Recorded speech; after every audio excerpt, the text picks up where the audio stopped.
Hi, I'm Jason Wagner. Since last fall, when Pennsylvania passed its new transportation funding law, we've received several calls from people in other states asking about the secret of our success.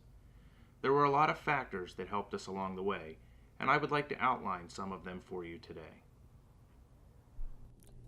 Like many other states, Pennsylvania had put off addressing its transportation funding needs, and the condition of our transportation system was deteriorating. The issue began to climb the priority list. Our General Assembly has historically avoided treating transportation as a partisan issue, and that continued to be the case.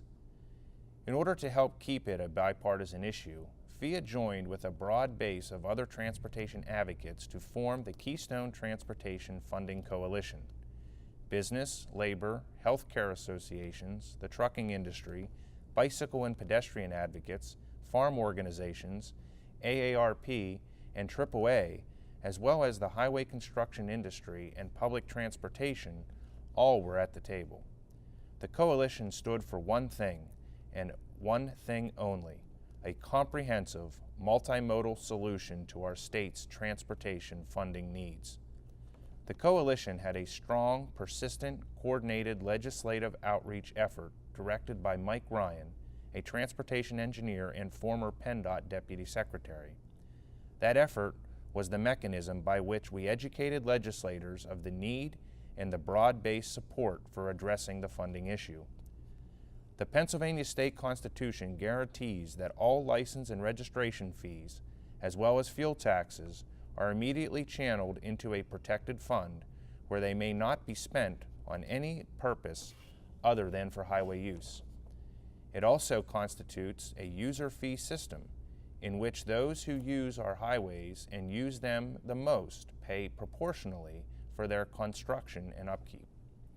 We also undertook considerable consumer and public opinion research, and we learned that what the public cared about was improved safety and relief from traffic congestion, factors affecting the quality of life.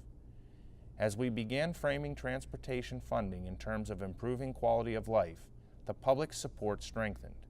Nearly every newspaper in the Commonwealth expressed strong support for addressing transportation needs. We had a strong, exceptionally capable advocate in PennDOT Secretary Barry Shoke, who was FIA president when he took the PennDOT job. We also had the strong commitment of Governor Corbett. Then, when the state Senate passed Senator John Rafferty's funding bill by a 45-5 vote, the measure had considerable momentum to help get it through the House. Even then, it was far from over. It took another 5.5 months before the House and Senate reconciled their differing versions and voted to send the bill to the governor for final approval. During those months, there were moments of frustration and occasional fears that the effort would die. And what about luck? Yes, we had some of that along the way too, but the bill would have never become law without the consistent bipartisan support that existed during the process and continues today.